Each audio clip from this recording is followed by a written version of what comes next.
जालिम हथकड़ियां बेड़ियां लेकर के इमाम के पास आए, ला करके इमाम के सामने हथकड़ियां बेड़ियां डाल दी।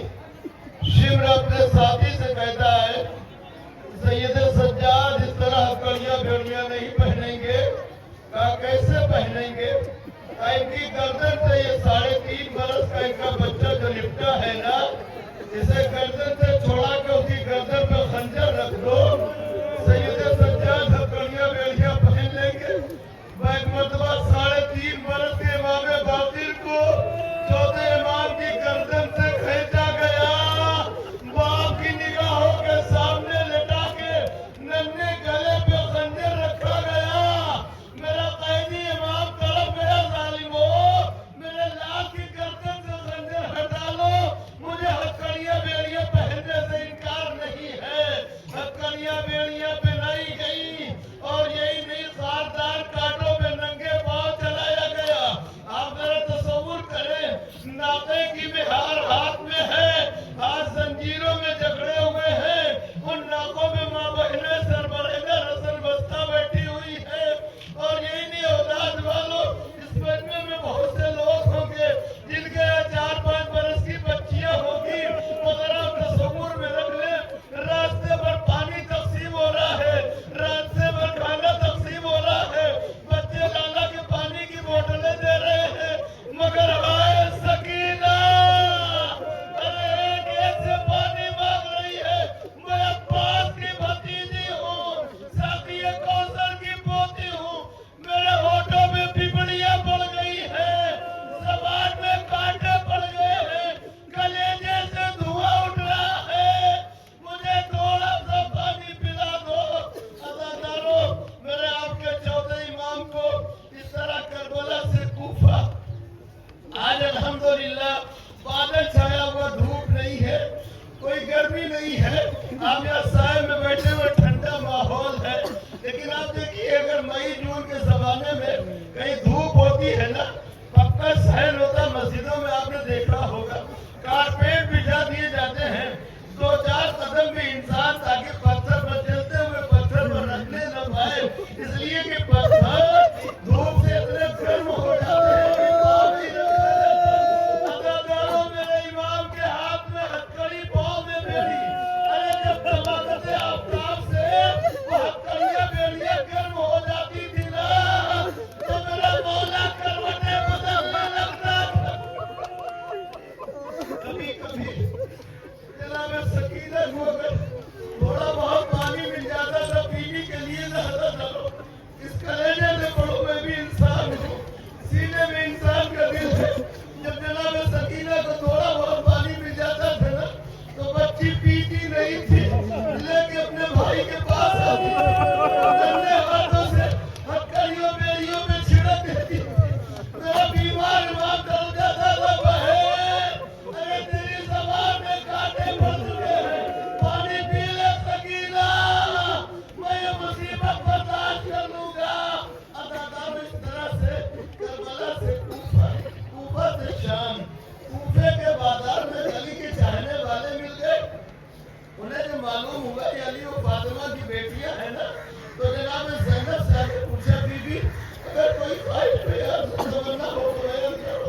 जनाब ज़ैनब ने खाना नहीं मांगा, जनाब ज़ैनब ने पानी नहीं मांगा, अगर हो सके तो चंद चादरें लाके दे दो, हमारे सर बढ़ना है।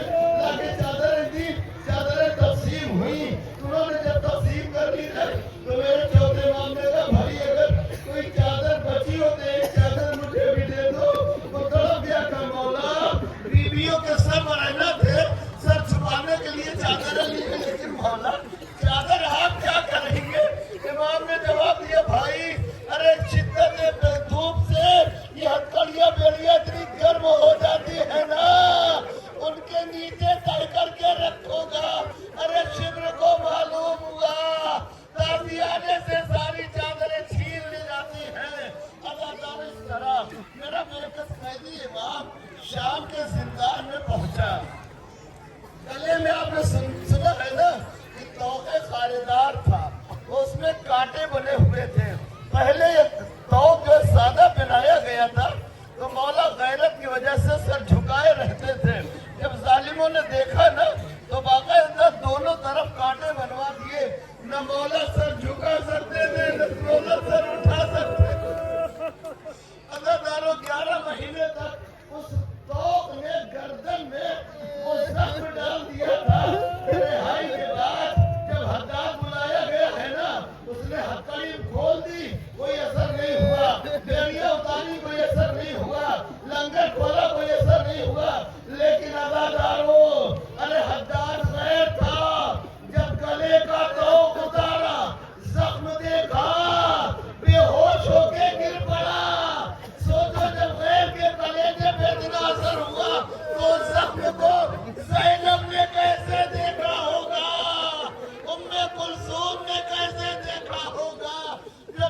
مولا مدینے پہنچا ہوگا تو بہن سغرا نے بھائی کے گلے کا زخم کیسے دیکھا ہوگا؟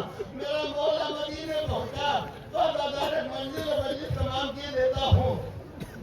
مدینے پہنچنے کے بعد دو مرتبہ دو لوگ امام سے ملنے کے لیے آئے۔ ایک مرتبہ ایک شخص آئے ملنے کے لیے، تو امام کے ہاتھ میں تصویر تھی۔ امام تصویر پڑھ رہے تھے، اس نے پوچھا مولا یہ بتائیے جب آخری خیبر جب گیا تھا تو زہرا کا گھرانہ کربلا کی جنگل میں کس طرح بکھر گیا تھا؟ تو مولا نے کہا بھائی دیکھ رہا ہے میرے ہاتھ میں تصویر ہے نا؟ کہا ہاں مولا دیکھ رہا ہوں۔ کہا یہ بتاؤ کہ اگر یہ اچانک تصویر ٹوٹ جائے تو دانوں کا کیا حال ہوگا؟ کہا مولا اس کے سارے دانے بکھر گئے۔ کہا بھائی اسی طرح آخری خیمہ جلنے کے بعد زہرا کا گھرانہ کربلا کے جنگل میں بکھر گیا تھا۔ اداکاروں، ایک مرتبہ دوسرا شخص جس کا نام تاریخ میں زید بن سوہان لکھا ہے، 3 برس کے بعد واقعہ کربلا کے بعد امام سے ملنے کے لیے آیا۔ امام نماز پڑھ رہے ہیں، مگر حالت یہ کہ ایک پاؤں رکھتے ہیں دوسرا اٹھا لیتے ہیں، دوسرا رکھتے ہیں پہلا اٹھا لیتے ہیں۔ زید دیکھ کر کے حیرت میں پڑ گئے، یا اللہ میرے مولا کے پاؤں میں کون سی تکلیف ہے؟ میرا مولا دونوں پاؤں رکھ نہیں پا رہا ہے۔ لوگ اداروں اللہ اللہ کر کے نماز مکمل ہوئی۔ زید نے کہا مولا کیا آپ کے پاؤں میں کوئی تکلیف ہے؟ مولا نے جواب نہ دیا، اپنا پاؤں آگے بڑھایا، لباس ہٹایا۔ اب جو زید نے دیکھا پاؤں کا گوشت اڑ چکا ہے، ہڈیاں نظر آ رہی ہے۔ زید نے کہا مولا ارے یہ کیسا زخم ہے؟ کہا زید بابا کی شہادت کے بعد ہم کو ناکے پہ دو طرفہ بٹھا کر کے ایک پاؤں میں زنجیر جکڑ کے ناکے کے شکم کے نیچے سے کھینچ کے دوسرے پاؤں میں جکڑ دی گئی تھی۔ جیسے جیسے ناکا چلتا تھا زنجیر کی رگڑ سے ہمارے پاؤں کا گوشت اڑتا جا رہا تھا۔ اب جو حالت ہو گئی ہے تم دیکھ رہے ہو۔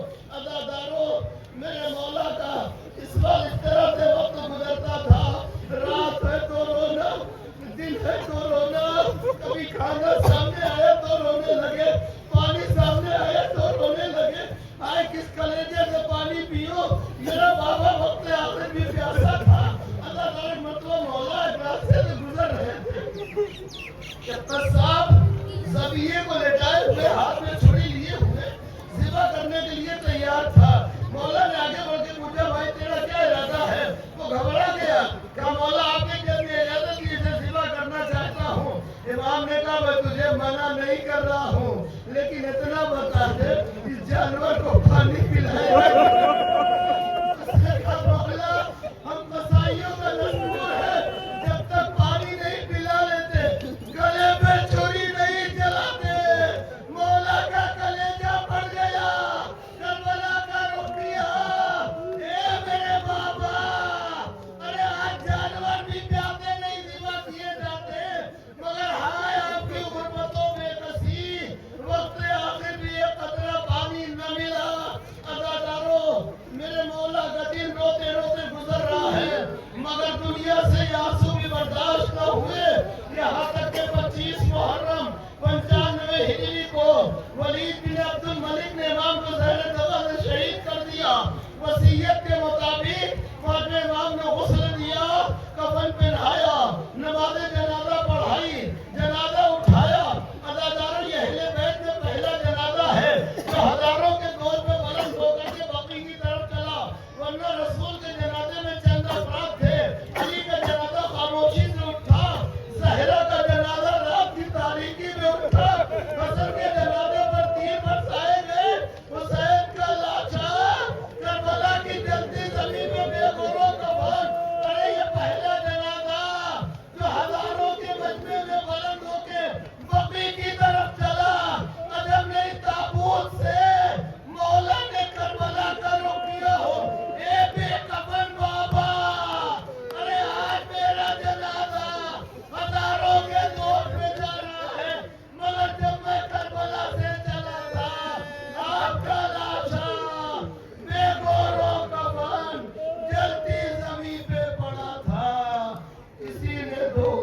کفن بھی نہ دیا، ماتم حسین